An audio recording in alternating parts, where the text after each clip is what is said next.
Welcome to Guardians of the Data. I'm your host, Ward Balzerzak. Each episode will explore the passions, expertise, and real world experiences of security leaders who are helping the future of data security and governance. Guardians of the Data is made possible by support from Centra. To learn more about our AI powered data security platform, please visit centra.io. Let's dive in. Welcome back to another episode of Guardians of the Data. My guest today is an experienced leader who's worked in technology roles for over 25 years. He's an author and the VP of IT at Mission Healthcare. Antonio Taylor, welcome to the show. Thank you. Thank you very much for having me and look forward to having an exciting conversation today. In your professional opinion, what's the biggest challenge organizations are facing with data security? Probably my biggest opinion is something that keeps us all up at night is just the amount of data that's out there and understanding where it's all located. There's not a lot of data governance that goes on, at least in some of the spaces that I've been in and what I've seen, something that I've been trying to work my way through myself in my current role.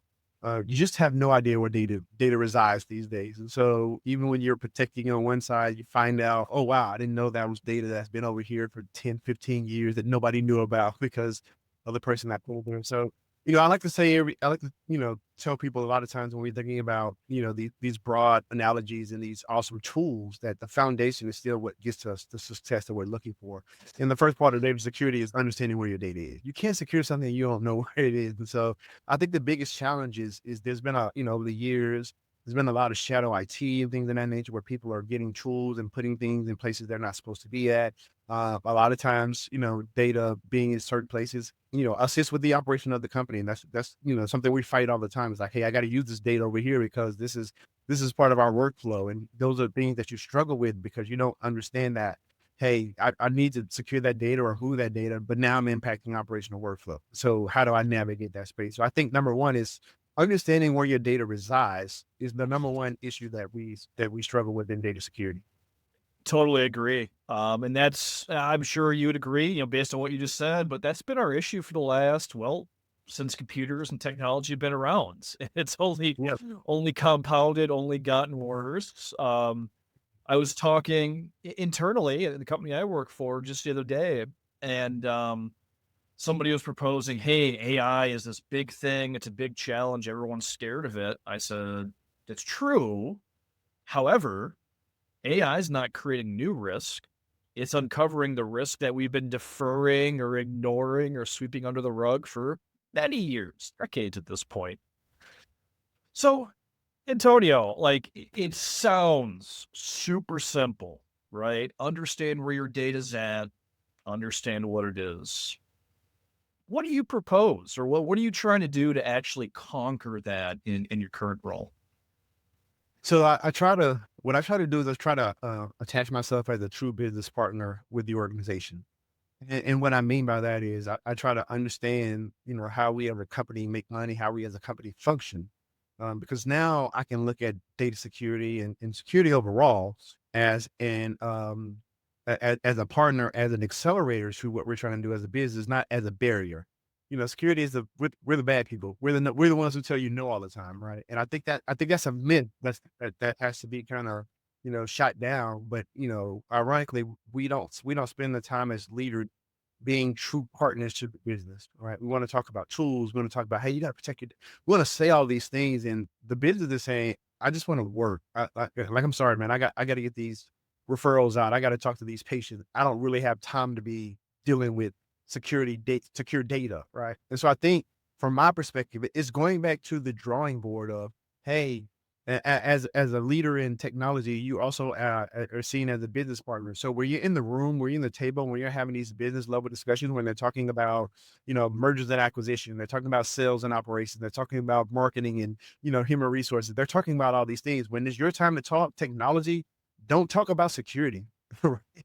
Talk about what they're talking about and how you can protect and enhance the business. You got to have a collaborative, conversation around these things in order to get what you want to get done. It just goes back to old business principles. When are we going to sit around the table and have a business conversation? Not a security one, right? Not a technology one, a business conversation that I'm smart enough technology wise to integrate security into that conversation.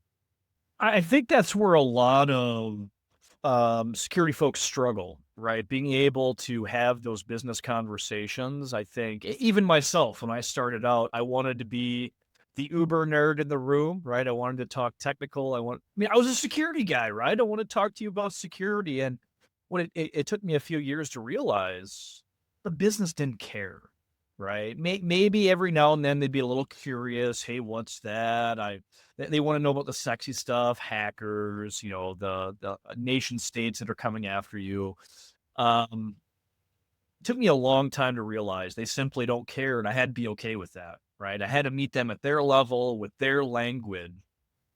Um, so maybe for folks starting out, couple years in their roles, maybe they're security engineers or analysts, doesn't matter. Any thoughts or any tips to get them to learn business acumen and be able to have some of those conversations?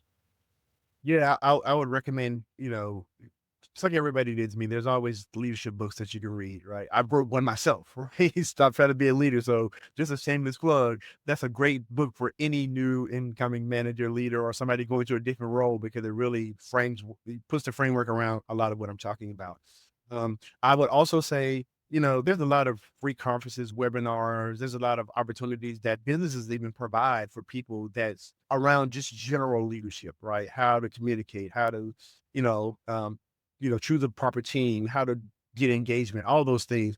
I would recommend you tying into all those things. Here's what I will say to most people, even back to what you said, because I said the same thing that, hey, they don't care about security anymore. And then I started to realize they kinda care, right? They just aren't interested in the technical aspects of it. That's why they hired me, right? So they can say, "Hey, I don't wanna know about it. I trust you. You got that," right? The same way that marketing has no care in the world what sales products they use, right? My job is to just figure out how we market, right? And I'm gonna hire the marketing director because I trust you because you know social media, you know what people are doing, and you know the new ways people are marketing these days. As a business, I don't need to know how that all works.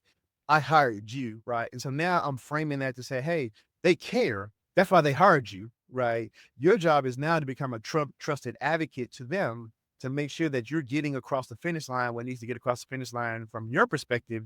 That also educates the business. So new leaders need to understand that they hired you for your technical acumen. They did. So now they don't have to know all the ins and outs of how this technology works. They trusting you to figure out how to bring it to them in a way where it makes sense to them. I like that. I think that's a great summation of things I've tried to tell my own teams for years. It's like, look, you're super smart. I hired you or somebody hired you for a reason. Now put that to the side for a second and just have a conversation as a real person with that person across the table, whether it be a leader, frontline worker, whatever. Doesn't matter. Doesn't matter who they are. Just have a conversation. So you get in the room, you're having a conversation. I've sometimes had the issue where I start to dig in like, "Hey, what are you doing? How you doing it?" Um, I start to get to the point where they just don't know, right? That business individual I'm talking to is like, "Oh, yeah, we use this application, but man, oh, man, I don't have a clue what data is being pulled in or where it's being pulled in from." How do you navigate those conversations?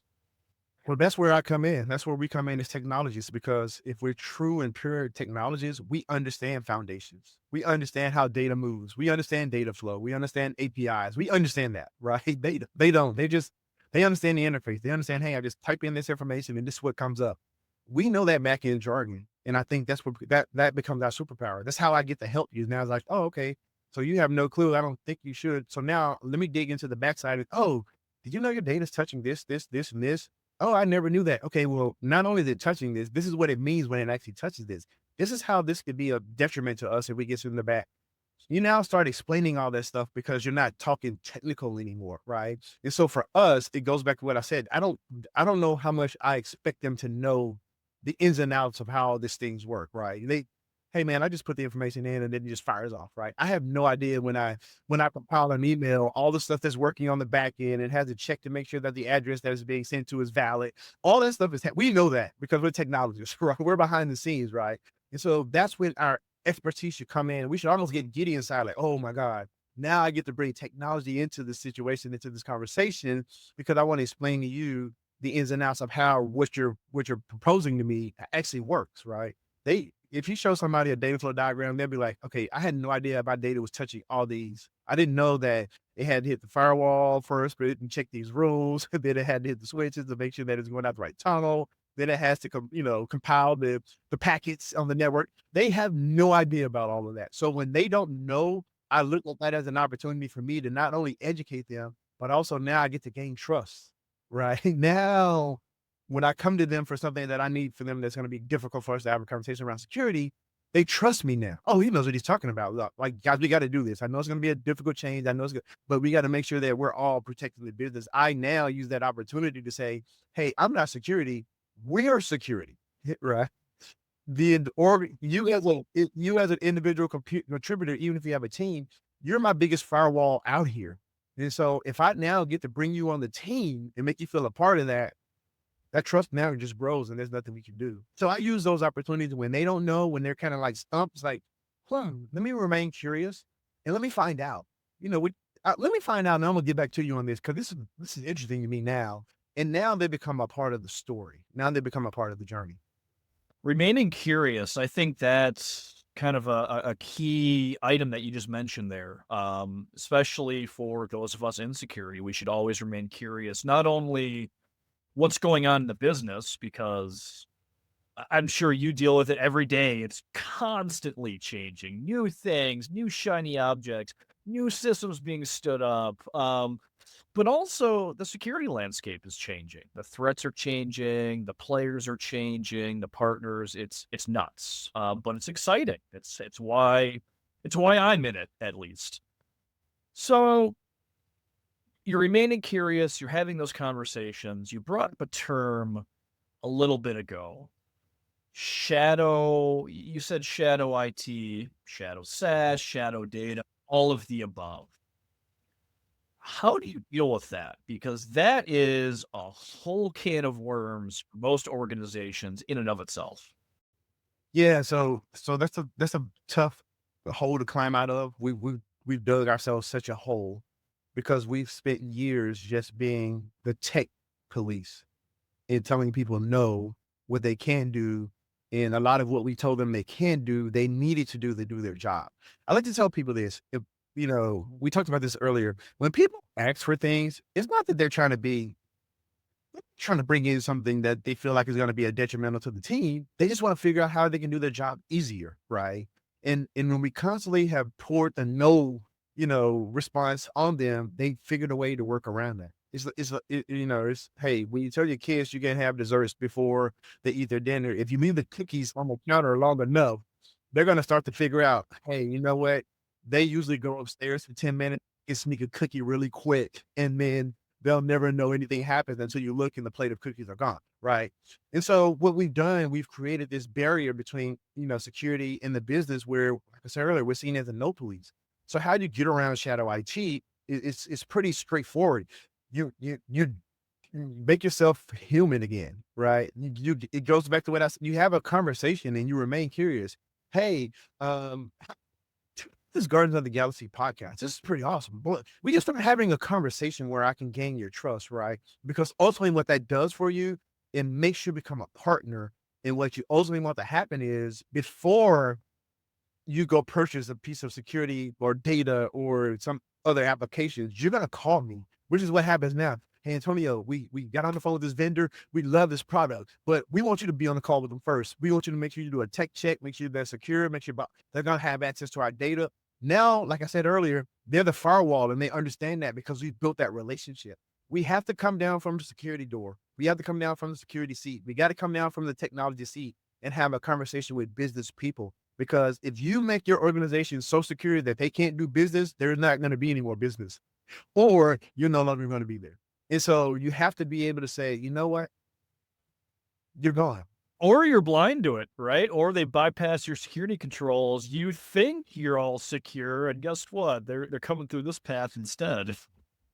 And I like to tell people, no matter how great you are, if the business gets a hold of something that's making them operate faster and they bypass security, you're never pulling that back.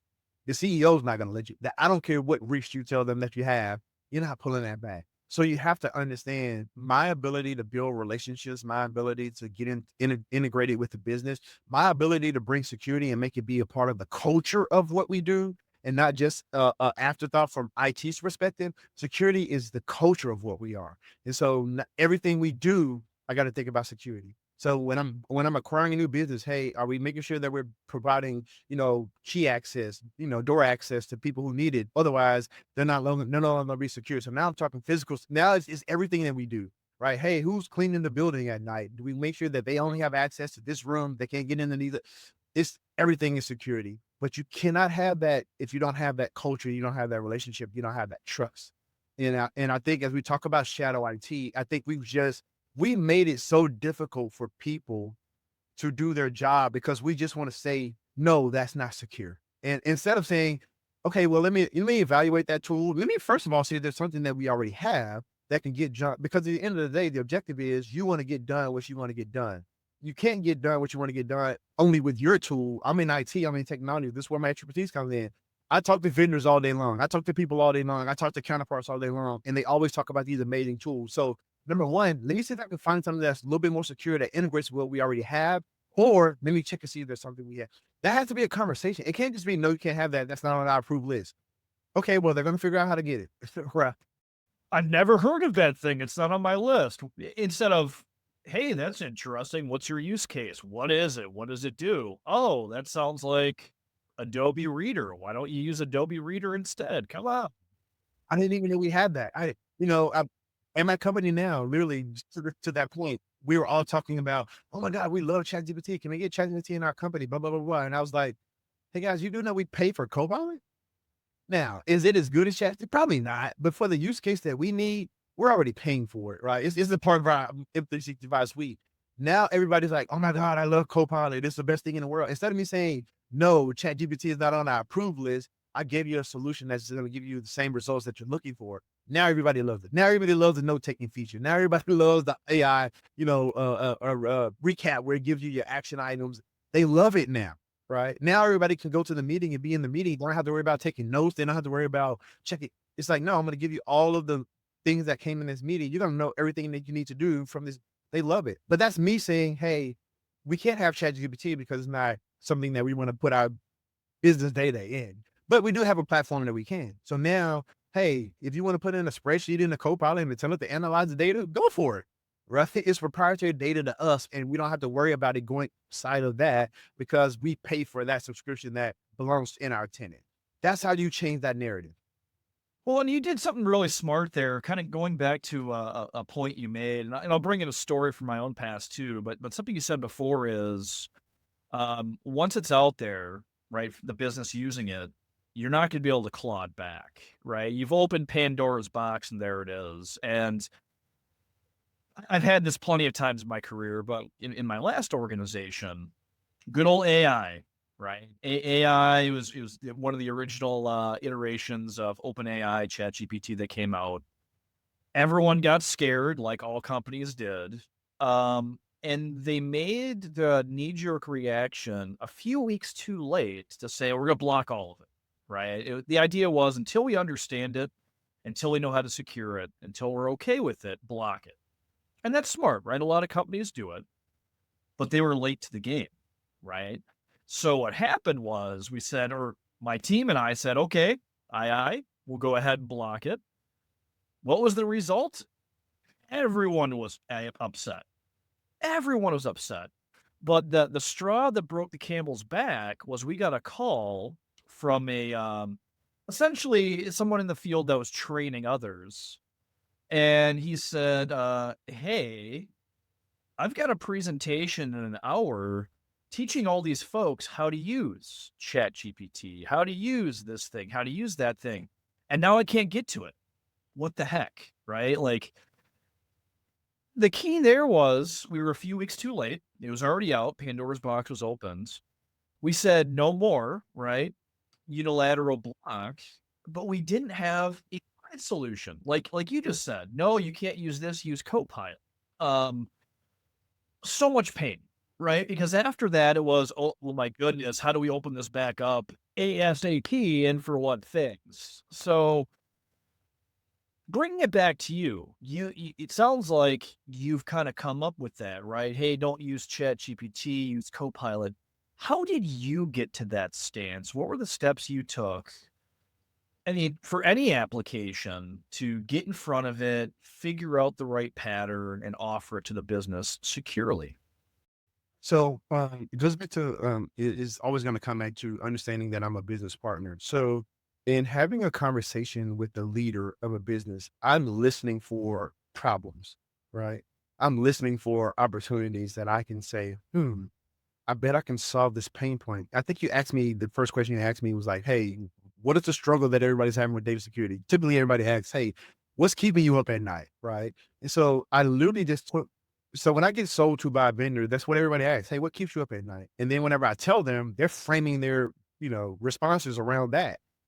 I've kind of taken that same concept into business. And so now when I'm having a one-to-one meeting with HR, I'm listening to, man, we're struggling. We got so many manual processes. And I'm like, ooh, AI can help with all of that. Automation can help with all of that. I'm not saying this, I'm just thinking about it, right? Okay, well, somebody that can give me, or I can have one of my teammates sit down with one of your team and just kind of give us a, a date, a 1 hour meeting where we talk about, hey, here's what we do day to day, right? And this is what it takes. This is how many clicks I have to do to get to this point, this end goal, right? I'm listening for that. Now I'm saying, okay, now that I know this, so now let me figure out what's happening in technology. Let me use AI to say, hey, I'm running across this issue where this is happening, right? Way can I solve this? And then what are the top 5 tools that you would recommend for a healthcare organization who's in this specialized area with this many people, blah, blah, a specific, right? Make it a specific, and then it spits it out. And I'm like, hey, the next time we meet, it's like, hey, I remember last time we chatted, you were telling me how much of a struggle, how much time your team was taking with, onboarding, right? Did you know that we can, bring a tool in place that can make this so much easier for you guys? That could it automatically email the clients instead of you guys having to do it on your own. It'll automatically create the proposal for them based on what you guys put. Do you guys know you could do that? And they're like, wait, we can, and it's going to eliminate 25% of our time.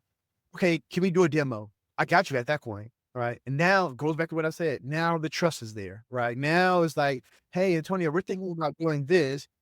Can you help us kind of solution what this would look like before we even go purchase it? But it's because I listen to them. I listen to, hey, what problem do I need to solve? It's basic business. When you're in any type of sales, and as an IT leader, as a security person, we're salespeople. I got to sell you on what I want to do to protect the company. Because unfortunately, I just can't say, hey, man, we're going to lock all these apps and you're going to have to figure out how you do this on your own. We don't have the luxury of doing that. To your point, somebody's going to say, hey, like I'm trying to do this and all the apps are broke now.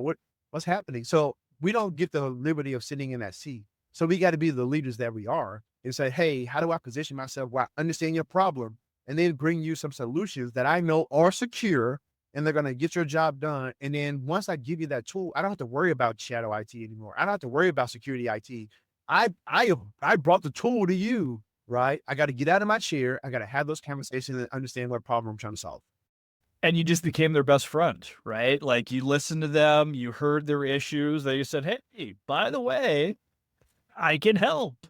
And and it might not even be in the security or even IT arena in some cases. It's just being a human, having that conversation, proposing solutions. And for those listening, sometimes proposals won't be valid for reasons X, Y, or Z. But I know I've dealt with that where I've said, hey, why don't you try this? And you kind of get like, hey, we tried. Here's the history. And then that conversation, that relationship furthers. And that's okay, right? That's okay if you bring something that's not a solution, it still builds that trust.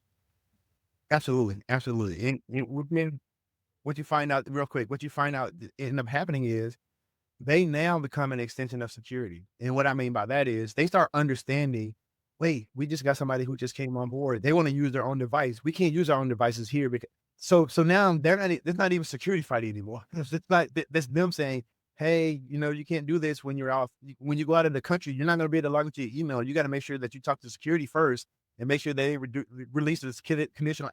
they become an extension of you. So now they're asking the vendor questions around, hey, are you HIPAA certified? Because I can't bring you on if you're not, right? They're asking these questions way before they even get to you because they now understand as a partner, hey, even if I like it, even if I like you, even like the tool, I'm now a part of securing this organization. I'm now a part of securing this data. You can't have a thumb drive, right? You can't email yourself, this data, right? And they start to say those things without, hey, we're about to buy a new building. Okay, we got to make sure we got cameras in there. We got to make sure that the door is able to be accessed. We got to make sure that we have. They're doing the work for you at that point because you've built that relationship collaboratively with them, and now security is a part of the infrastructure. So now decisions aren't even if you're not at the table, they're not making the decisions. When culture is into the framework of the business, then you don't have to worry as much about securing the business anymore because you're going to have advocates out there who are speaking on your behalf as it relates to security. And I've actually seen this happen in everywhere that I've gone. And that's just because I take the time to build those relationships. I take the time to, I don't even know how much, I don't even think I talk security tools anytime I'm in a meeting. I don't think I talk technology at all. I just talk about how we make it safe and how we make it secure while also allowing the business to operate as the business needs to operate. And I think that's vitally important. We can't block the business as much as we want to secure everything, right? And I get it.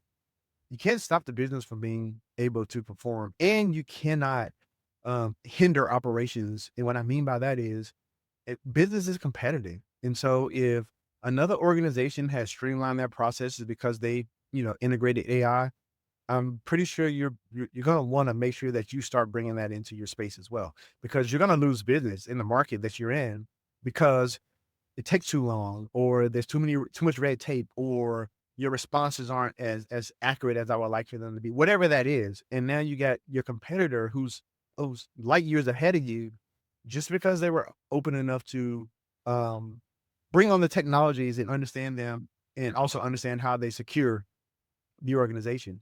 And so I think it's important to say that we want to secure the business, but we also want to make sure that the business is operationally okay while we secure the business. And if you build those relationships with those people, with your leaders and your business partners, you'll find very quickly they're on your side. We all want the same thing. We all want to be able to work and do our job more efficiently. And one of the things that I like to promote is I want to understand how to make it easier for you to do your job. And if that's tools, if that's sitting down with your team and understanding how their workflow goes, if that's the integration of AI, which in this day and time, we know that is helping people in certain areas be more efficient with their job, then I have to get out of the security space and figure that out for the business. And once you become that collaborative partner, I'm here to tell you there's nothing that you can't do or nothing you can't say. It actually makes the no a little bit easier. It actually makes your ability to say, hey, well, I'm sorry, we got to block that because that is pretty scary.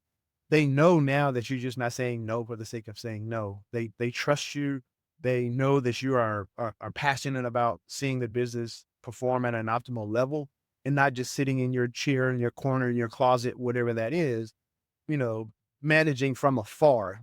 You're a part of the business, especially senior leaders. You guys, us as senior leaders, we're in meetings around, business strategy. We're in meetings around, 2026 goals and what are we going to try to accomplish this year. We're in some of those meetings. In those meetings, you can't just be thinking from a security perspective. Antonio, M&A. M&A happens for a lot of organizations. Bring back to a lot of our other conversations, like any tips or tricks around starting that process and starting to understand kind of the data real estate for them? Yeah. So, M&A is tough, right? It's tough, but it's a softball pitch for IT and security. And here's what I mean by that. Um, when an M&A is happening, somebody's already done some due diligence to determine that they're going to get this company, right? At the end of the day, we're buying this company. It's going to help us grow. It's going to help us scale. It's going to put us in the market we weren't in, whatever that is. That decision has been done, right? At that point, it's not IT or security's job to come in and change their mind. Right. We probably know what we're acquiring is not going to be up to the standards that we're used to. It may or may not be, but you got to kind of go in there with that mindset. Like when I go in here, I don't know what I'm going to uncover. If I pull the rug back, everything's going to start running up. We just don't know. So you got to put your mindset around like it's probably going to be a mess, right? My job isn't to freak the business out and tell them, oh my God, this is a mess, right? My job is to assess what is being done, right? And then that's where my business acumen comes in and say, okay, you know what? The first 30 days, here's what we can do, right? To make sure that when we're ready to onboard, we're securing the organization and make sure the data is where it needs to reside, make sure the access is what it needs to be for the people who are coming on board and the people who we already have, right? To make sure that all that jives. More importantly than anything, mergers and acquisitions are a struggle for the people who are being acquired, right? There's fear, right? There's anxiety. Like, what does this mean? Am I going to lose my job? Like, I'm moving from this system to that system. I used to be able to just get whatever kind of software I want. Now I got to go to IT for approval. All those things are real and they're there. So why I say this is a softball pitch. If you can figure out how to say, you know what, I already know what I got to do security wise. I don't have to. I'm not going to even stress over that. I know I'm gonna have to replace switches. I know I'm gonna have to move their on-prem situation to the cloud. I can't do that in 10 days. There's just got to be a plan of doing that. While I got it on-prem, here's what I'm going to do to security while it's on-prem, right? I'm going to try my best not to disrupt operations the first 30 to 60 days as best as I can, right? And here's what else I'm going to do.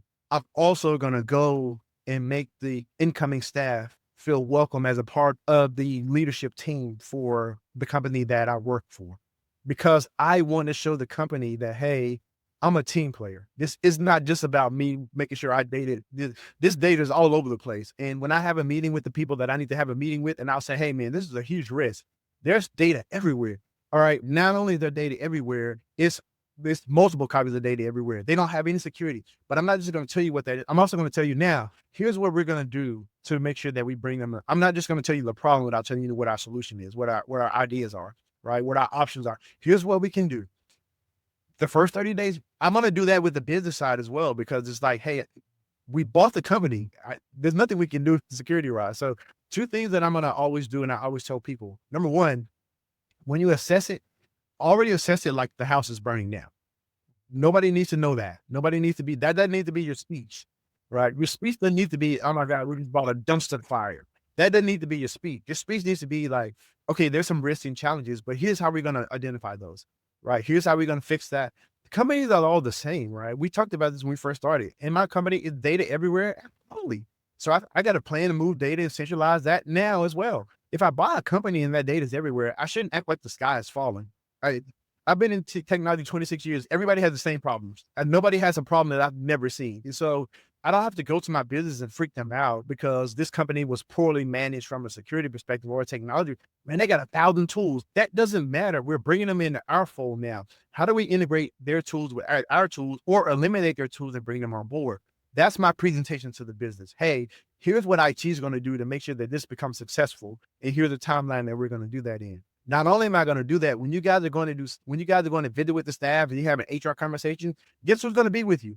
IT, right? Because I'm going to talk to you about, hey, I see you guys are using Dell. We're an HP shop over here, so you're going to get some new devices, but I guarantee you we're going to white glove that for you. You're not going to have to worry about any issues you're going to have. We're going to make sure you can log into it. All that, I'm going to have that conversation with them, right? Because I want them to know I am a part of making this be successful, both for the acquired company and my company as well. Those are the type of things where I'm like, oh, this is heaven for me, because I get to now go out into the field and really show my value, which also means now my current company trusts me more than anything for any decision that they want to make. So now it's no longer, hey, Antonio, we acquired a company. It's, hey, man, we're looking at doing this company and we got access to their data before we acquire it. We need you to look into their data house and just make sure that there's nothing there that we don't know about from a security. So now those conversations are on the front end because I've gained that trust, on the back end. So I would say where M&A is concerned, you got 2 jobs. Number 1, make sure that the employees can onboard easily, and make sure you come to the table with solutions to whatever you discover. And I think to kind of go back to something you said, the other job is to not act like the sky's falling, even if it is, even if it's super scary.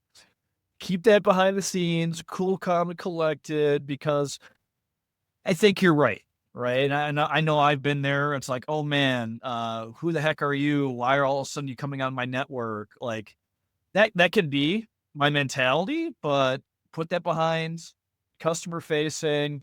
Hi, how are you? I'm Ward. I'm about to help you be your best friends. I think a lot of folks miss that, right? I think a lot of folks, instead of being, emotionally intelligent, they kind of wear that on their sleeve. They're open about it. Not everybody wants to see or hear that, right? They want the cool, calm, and collected individual, which it sounds like you do, which is amazing. Yeah, as leaders, we're supposed to be. I mean, as a leader, I have this thing. I heard this a long time ago in some training. Shadow of a leader. However I am is how my team's going to be. So if I'm frantic, guess what? The people that I'm asking to execute the job, they're going to be just as frantic. And so now you start to have water cooler talks around. Man, I don't know. This thing is a mess. And so now IT is talking to HR in the break room about how messy this. And now the whole entire culture is infected because I didn't know how to have emotional intelligence. And as a leader, we're challenged with that. We're challenged with having those difficult conversations and being able to morph those into opportunities for us to shine. So let's pivot a little bit. You've been in technology, to your point, 26 plus years. Currently the VP of IT at Mission. What was your journey? How did you get to where you are today? So I started out going to school in the 90s. I went to college for English. I was either going to be a sports journalist or a lawyer. I was always good at English. I was always good at writing, which is why the book, right? People ask me, how do you get a book? I was like, well, it's not as, I know I said I wrote a book in 3 months, but I was going to be an English major. So it's always been in me. Ended up having some difficulties in college. Ended up having a child at an early age. And it was like, well, you know what? Being a lawyer is going to take a while to get some money, and I got a kid. I got to take care of him. So around the mid '90s is when high schools and things that I just started to integrate with computers. We went away from the typewriters and all that. Got our first Macs, and I was always fascinated by those, and they always came easy. So I became pretty quickly the teacher assistant and troubleshooting the PCs and things of that nature. So when I left college, I was like, I got to find something that pays me quickly, fast, and well, right? And I was like, wait, hold on. Technology's always been easy to me. So you know what? I'm gonna figure this out. I was working in a warehouse and they were integrating their system with Novell at the time. And this was 97, I believe, somewhere around there. And I was interested in the guy writing the programming. I was just fascinated by how he wrote the program and it made everything go. And I was like, hey, can you teach me some of this? He's like, absolutely. So he started teaching me, coding in Novell. And so I started out writing code. And I started out and I learned, Q Basic. I learned Visual Basic, C Sharp, C. I started writing code. And then I was like, well, you know what? I don't like writing code because the text too long. And, you got to be really bored and pointed. You literally got to sit in the computer and zone off for hours before come in. I was like, I don't like doing that. So I started reading those big, thick 500-page red Novell books, right? Got my Novell certification. So I got my first certification in 1999, Novell CNA, Certified Network Administrator. And I ended up applying for a job at the casino with zero technology experience. I had zero experience at that point. And went into the interview, and I guess, that the heavens were just shining on me. The guy, the director who interviewed me, he literally in the interview said, "Hey, I don't know what it is about you, but it's something that I just feel like you're going to be like phenomenal at anything you do." And he asked me like, how long would it take for you to start? And I was like, well, I'm raised by my grandparents. They were always talking about leave the right way. And I was like, well, I want to give my employer a 2-week notice, if I'm offered the job, and then I'll be ready to go. I literally got up from the interview. He's like, all right, let's go. He literally gets me up and we literally go to HR that exact same day. And I fill out my paperwork. And 2 weeks later, I was working at the casino as a system administrator. And, growing up coming up in IT in that time, it was all about certification. So I ended up getting a master CNE, ended up moving over and started getting my Microsoft certification, got my MCSA, SQL database administrator, ITIL, Six Sigma, Green Belt, Six Sigma, Black Belt, ITIL foundations, Lean. I started getting all these certifications just because that was the thing to do. About 6 years into my journey, I was working for a company. We had an acquisition for a small claims office that we acquired. They had a small IT shop, and my leader's like, "Hey, I know you love technology and you're very good at it, but you're so much better with people and you're so much better as a leader. Well, we want you to go over there and manage this group." And I fought it, and I was like, "I don't want to do that. I love the technology part. I love." It was called SMS at that time, but SECM and all that. I was like, I love creating these packages and rolling them out. I love this. He's like, "I know you do, but you're really good at this." And I finally was like, "Okay, fine. You've asked me enough times. Okay, I'll do it." And that was 2005, and I've been in leadership ever since then. So they wore you down. That's what I heard. They wore you down enough to finally, or you said, all right, the heck with it. I'll give it a shot.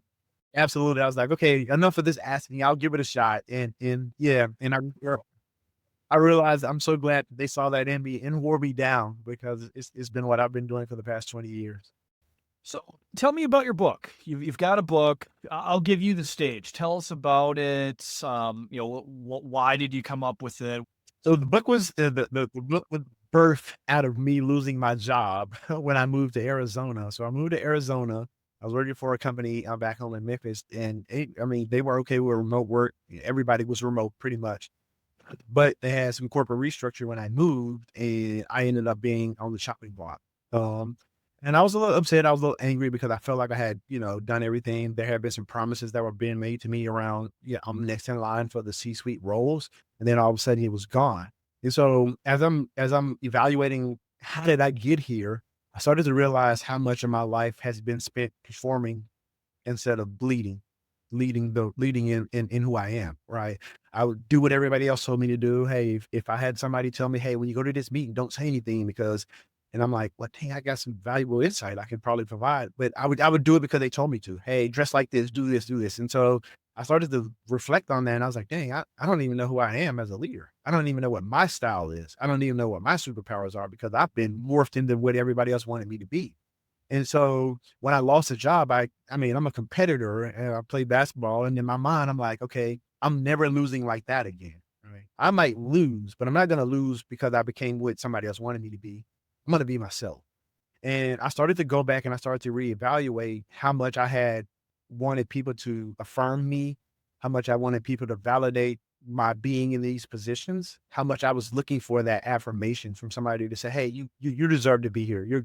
I was longing for that. And I didn't realize that until I lost the job. And so when I started going back and reflecting, I started looking at my life and I was like, okay, wait a minute. Like in seventh grade, you were chosen best all around. It's interesting that even today, people talk about how multifaceted, multi-talented you are, and you kind of like brush it off. And I was like, dang, I've been having these traits, these character traits inside of me, want to make sure people are good, want to be a partner, want to advocate for how I can help you do your job. That's always been in me. Right. But when I got in the corporate space, because I was morphed into what somebody believed we should be, that I stopped realizing that's who I was. And so the title of the book is called Stop Trying to Be a Leader, because what it basically is saying is stop trying to be what you already are. You have gifts or you have gifts and talents inside of you that were put in you from your creator that none of us had any input at all. Some of these gifts you may not have even realized what they were. We all have these stories of growing up and you always something that somebody would look at you and be like, there's something about you. Like, I don't know what it is, but you're always good at this. You always want to make sure that the doors are locked, right? You're in security. You always got, hey, I got to make sure the doors are locked as a kid, right? And you don't think anything of it, right? But there was something that was put inside of you a long time ago. So the book pretty much says, get out of your own way. You don't have to get somebody's approval to be who you are. You don't have to get somebody's approval to utilize your gifts and talents that were given to you. Now you got to practice, you got to enhance, you got to get better at those gifts. You got to read, you got to study, you got to nurture them. But nobody can make anybody be a leader. Nobody made Ward be a great security person. You had gifts that were given inside of you by your creator, by our God. And so the book is about, hey man, get out of your own way. Stop relying on somebody to tell you you belong here. Stop relying on somebody to tell you you deserve it. You already know who you are. You already know what you bring to the table. Just bring that. So stop trying to be what you already are. Everybody's a leader. Whether you realize it, you have the title or not. Somebody's looking at you and saying, man, I want to be him one day. And you might not even know they're looking at you. But the fact that they are looking at you makes you a leader. And so now you have to understand that. You don't need the title. You just be who you are. and you'll find so much joy and success in that. And so the book is about, my journey and about some things that I've experienced, but it also gives practical tools on how you yourself, I'll give a little freebie. At the end of the book, I talk about write a life resume, right? And the reason why I came up with this concept is because whenever we're going for jobs, we always write a resume. We always highlight what's relevant for that job. Typically, we leave out so many things, right? Because we're only making it specific to that job. What your life resume does, it says, dang, hold on, let's talk about my life as a resume and what have I accomplished? Okay, I was chosen best all around as a seventh grader by my peers. Okay, that's pretty impressive. I was the first, African American who led our Christmas play as the lead character. Okay, that's pretty good. I dropped out of college at 20 years old and got my first job at 22 working in technology on my own. So whatever. So you start to realize, okay, so you're resilient, right? Which all these things that now are business terms. Like I want somebody who's resilient. I want somebody who change management is on point. Well, you know what? Somebody can, create a life resume and say, man, I've lived in 6 different states because I was an army kid and my dad was always moving. You want to talk about change management? I'm an expert at change management. You don't think about these things before we don't do a life resume, right? You want to think about a single parent who had to navigate raising children by yourselves. You want to know how much project management work you got to do to get this kid ready while this kid's being fed and get this kid on school on time. And you're a project manager of your home. You have some talents that has nothing to do with your schooling and your learning. Once you understand that, you can say, well, crap, I need to master this now. Now I can go get a PMP or whatever that is, right? So the life resume kind of helps the imposter syndrome get out of the way. It says, wait, I've been doing this for a long time. I don't need to not think that I'm qualified. I'm looking at my life resume and I got 85 accomplishments that I've written to the 10 failures that I have. It doesn't even compare, right? And so I tell people, write a life resume. If you're living in a remote area that doesn't, even yourself, you're living in a remote area, area that doesn't have Wi-Fi. You know how you navigate that, right? You're an expert in DR, right? You don't even know that. You're an expert in that business continuity because you have to deal with it every single day. Well, that's inside of you. That's in your makeup. And so stop trying to, look for somebody to tell you you're that or affirm you in that. Just stop trying and just be. Sounds like a must read, not just for folks who want to be leaders, but everybody out there. That's amazing. That's amazing. I like the idea of the life resume too. I'm gonna have to really think about that because I think, obviously you're right. Like we do these interviews, we talk about, hey, I did this thing, it's applicable to this role because, but we don't necessarily go back in time and think about the holistic items that make you you. And could be at least, tangentially applicable to the role or the opportunity. That's amazing. So you and I are recording. It's the second day here of 2026. This is going to be released here a little bit later. Curious, any big predictions for the technology world here in 2026? The biggest prediction that I'm willing to make is AI is not going to be scary anymore. Okay. I say that because I think more and more people are starting to understand the value of what AI, myself included. I'm about to go on an AI journey. I've started taking some courses and I've already started to realize like, oh my God, the amount of time that I can save, the amount of things that I can do with AI is mind blowing. And I think, and I'm about to go on this whole rant now about AI is really going to take off in 2026. And I only say that because I think we're at a place now where more and more people are really starting to dive into it. And more people are realizing the opportunities that can be presented to them in a corporate space and individually if they just understood and mastered it. If they just remain curious, right? And just said, hey, you know what? So I think you're going to start to see businesses start to open up a little bit more to the capabilities of what AI can do. And I only say that because I've been in some room where business leaders who are very prominent in their roles are starting to utilize, oh crap, I didn't know. I literally just created on Canva AI. I just created a tool that I'm going to start, pushing to some test leaders on creating a roadmap, your annual roadmap. And it literally is a front end interface and it asks you 8 questions. Hey, who are you? What industry are you in? What's your title? Give me your top 3 priorities. And then it actually writes 5 SMART goals for you based on your industry, your title. And so I was like, man, one of the things that leaders struggle with is like, dang, every year I got to come up with these goals. Right? I'm already busy, right? And so now I'm like, what if you had this tool at your disposal where in those industries, across the industry, so if you're in manufacturing, it's not going to give you a technical goal. It's going to give you a manufacturing goal, right? And it's going to map it out for you. And even if you don't use the goals, imagine if you have 80% of the work done. I didn't even think about that. AI is just, and I'm looking at this and I'm like, dang, I didn't have my 2026 goals. I don't have them yet because I've been in an acquisition for the past 2 months. And I created this tool for me. And I'm like, crap, I got my goals now, just like that. Right. And so now I'm like, dang, this is impressive that you can actually create these type of things. And so I think AI is going to go from being a buzzword to being, no, this is becoming the fabric of our business. I think it's been a challenge because people, AI gets into the wrong hands. I'm a glass half full person. What if it gets in the right hands? Right? You're like, oh my God, data's gonna be, I don't know where my data's gonna be. It's gonna be everywhere. I'm like, have you Googled your name and seen all the information that's already out there about you?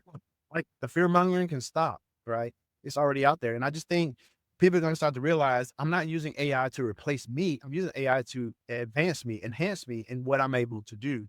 And I think AI in 2026 is going to take this jump where it's going to be like, it's no longer going to be taboo for AI to be in an environment. I really sincerely hope that prediction comes true because, the whole idea of AI not being scary anymore, yes, please. Like, I don't know about you. I've been to a lot of conferences this year, and like just about every conference, you have the talk that, oh my God, the sky's falling, it's AI. And it's like, come on. Like, yes, there's implications. There's things we should be concerned about, but it should be scary. Embrace it. Figure out how to use it. Love that. Love that. I got like 3 speaking engagements this year, and I'm changing my speaking topics to what AI can do for you. I'm actually going to be on stage demonstrating like, okay, everybody's scared of AI. Okay, well, let me show you this. And it's like, yeah, it's not as scary as you think it is. And even if it is scary to your point, figure it out. It's not, listen, I tell everybody this. My first job was Y2K. I don't know if there's any technology that's been scarier than that. We thought the world was about to end, right?